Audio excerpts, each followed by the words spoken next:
A father kidnaps his daughter's killer and tortures him for 7 days for vengeance. The movie opens with Inspector Hervé Mercure watching CCTV footage of a woman getting shot at a grocery store. Now, we see Dr. Bruno Hamel operating at the hospital. Dr. Hamel has an 8-year-old daughter named Jasmine, and he is married to Sylvie, who works in an art gallery. Hamel is tired from the surgery, so he doesn't accompany Jasmine to her school. Jasmine heads off, while Sylvie seduces Hamel. Later in the afternoon, Hamel wakes up and checks his emails. The doorbell rings, and it's a classmate of Jasmine who returns her notebooks and informs Hamel that Jasmine didn't come to school today. Later, Hamel informs Sylvie about Jasmine's disappearance, so they call the police. They inform the police about Jasmine's school route and her appearance for identification. Hamel goes with the cops to search for Jasmine. Unfortunately, they find Jasmine's dead body in the woods near a park. Not only was she slaughtered, but she was also assaulted. Hamel weeps over her corpse as the cops try to console him. A few days go by, and the Hamel house has become lifeless in Jasmine's absence. The couple is depressed and slowly becoming detached from each other. One day, Inspector Hervé Mercure calls Hamel and informs him that they have identified Jasmine's killer by comparing his DNA to the sperm they found. The suspect is Anthony Lemaire, who had previously assaulted 3 little girls but got away due to a lack of evidence. Hamel watches Lemaire on the news as the police arrest him. Sylvie still cries even after knowing Lemaire might be sentenced for 15 to 25 years. Moments later, Hamel tells Sylvie that he's going to the hospital, but he lies. He drives in the forests and finds an old cottage that has not been used for a long time. He looks around the house and finds a shotgun in the cupboard. He moves things in the cottage and heads to a hardware store for supplies. He makes a deal with the handyman to keep his mouth shut. Afterwards, Hamel finds an apartment to rent in a suspicious neighborhood. At night, during dinner, Sylvie questions Hamel where he spent his day because she called the hospital and he wasn't there. But Hamel remains silent. Now he meets up with a junkie and pays him 10 grand to poison one of the policemen driving Lemaire to court. Back in the cottage, the handyman from the hardware store installs a torture device for Hamel. Hamel pays him and further offers to pay him 10 grand for every day if he doesn't tell anyone about this. The next day, the cops take Lemaire to court, but Hamel's junkie associate had done his work. Hamel follows the cops as their van loses control and crashes due to the driver passing out. He quickly approaches their van and offers his medical assistance. He takes the cop out of the van and then steals their van to kidnap Lemaire. Hamel takes the van to his secret spot and renders Lemaire unconscious with chloroform. Meanwhile, the cops find out that Hamel was behind kidnapping Lemaire. Hamel puts Lemaire in the trunk of his car and drives him to the secret cottage while the police visit Sylvie. Inspector Hervé Mercure questions Sylvie if she knows where Hamel could have gone. He asks them if they have a cottage or any friend or relative's house. He could have gone, but Sylvie says no, they don't have any other place. Before leaving, the inspector informs Sylvie that they will tap her phone to trace calls in case Hamel calls her. Back in the cottage, Hamel hangs Lemaire with his hands tied. He then straps him to a stretcher and plans to torture him. Moments later, Lemaire wakes up and starts panicking. He asks Hamel why he kidnapped him, but Hamel remains silent and stares at him. Lemaire understands that he is Jasmine's father, so he starts begging, saying that he didn't do anything to Jasmine.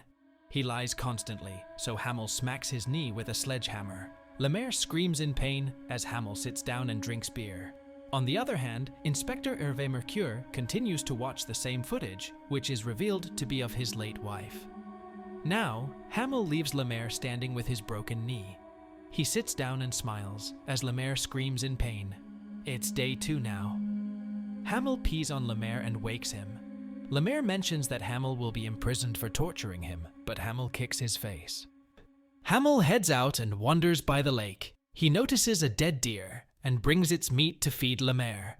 Later, Hamel calls Sylvie and mentions that he smashed Lemaire's knee. Sylvie requests that he return home, but Hamel says he owes this vengeance to Jasmine. Inspector Hervé cuts in and asks Hamel to turn himself in. Hamel agrees, but after 7 days, when it's Jasmine's birthday, he plans to execute Lemaire on the 7th day. Inspector Hervé tries to empathize with Hamel, mentioning the death of his wife. Hamel asks if imprisoning his wife's killer made his life easier, but the inspector has no answer. After the call, Hamel scares Lemaire with a shotgun. but he doesn't shoot him. It is day 3 now. Hamel comes across the dead deer again after cutting it open, but this time he covers it with tree branches. Meanwhile, at Inspector Hervé's house, Hervé drops his wedding ring, which rolls into his wife's room. He calls his assistant and asks her to retrieve it for him, because he doesn't have the courage to enter their bedroom. She also informs him that a salesman in a nearby town noticed Dr. Hamel buying an expensive laptop. The cops identify and question the junkie who aided Hamel. They also question a doctor from Hamel's hospital. He mentions seeing Hamel take some surgical instruments and antibiotics from the hospital.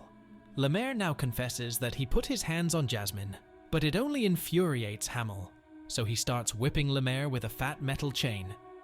Lemaire begs for mercy, but Hamel doesn't stop hitting him.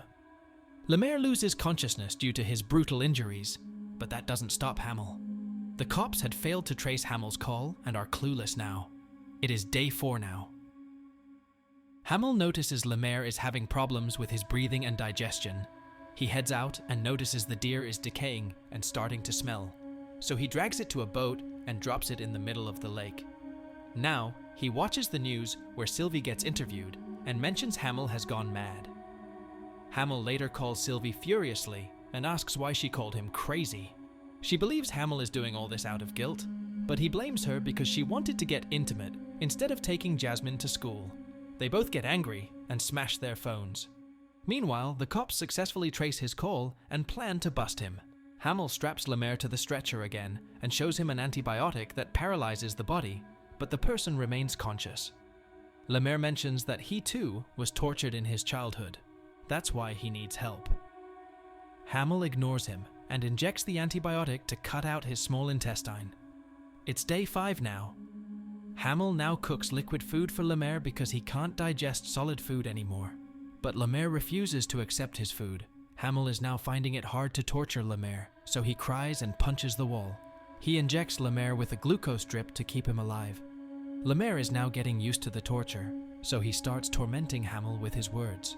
He mentions that he assaulted 3 other little girls, but he enjoyed Jasmine the most. Hamel loses control and starts choking him. He tries to end his life but can't muster the strength. Hamel now calls Inspector Hervé and asks him again if catching his wife's killer made his life easier. The inspector reveals that it didn't do anything. The cops now head to Hamel's location to arrest him, while Hamel informs the media about the 3 victims of Lemaire. The cops reach the decoy apartment that Hamel had rented in a shady neighborhood. They break in and find the place empty, with just a remote-controlled laptop connected to Hamel's phone that hides his actual location. Simultaneously, Hamel heads to a gas station to fill his car and buys beer. The cashier recognizes him and supports his actions. It's day 6 now. The cops are getting closer to finding Hamel. Meanwhile, Hamel watches the news where the parents of Lemaire's victims are being questioned. They support the doctor's immoral actions, but one parent, named Diane, disagrees, claiming it's pointless because, for her, Lemaire doesn't exist anymore. Hamel gets furious and tracks down Diane. He kidnaps her and brings her to the cottage. He tells her that her opinion is disgusting and cowardly. He forcefully drags Diane to Lemaire's room. He shows her that Lemaire is still existing whether she forgets him or not. He hands her the sledgehammer to finish Lemaire and locks her inside. A few hours later, Hamel frees her, but she has not murdered Lemaire. She looks out from the cottage to know its location. She mocks Hamel, so he punches her. He drops her off at a random place and heads back. He returns to the cottage but abandons Diane's car nearby because he's too drunk to drive. He heads into Lemaire's room and starts breaking things out of frustration. Diane now informs the cops off-screen about Hamel's location. The cops locate the area and decide to search for Diane's red car. It's day 7 now, and a cop finds Diane's car. Back at the cottage, Hamel imagines seeing Jasmine's corpse. He takes her to the bathroom and bathes her. He tries to clean her blood, but it doesn't wash off, symbolizing Jasmine's permanent loss. Meanwhile, Inspector Hervé arrives at the cottage. Hamel tells Lemaire that Jasmine would have been 9 years old today. He unlocks Lemaire's restraints and tries to take his life. The inspector calls him out, and Hamel walks out to surrender. The cops arrest him, and Hamel informs Hervé that he didn't take Lemaire's life. A reporter asks Hamel if he regrets anything, to which he replies no. The movie ends here. Thank you for being a part of Black's Movie Recaps. If these tales of mystery and intrigue sent shivers down your spine, make sure to hit that like button and subscribe to Black's Movie Recap for more bone-chilling narratives. Stay tuned, and until next time, stay captivated.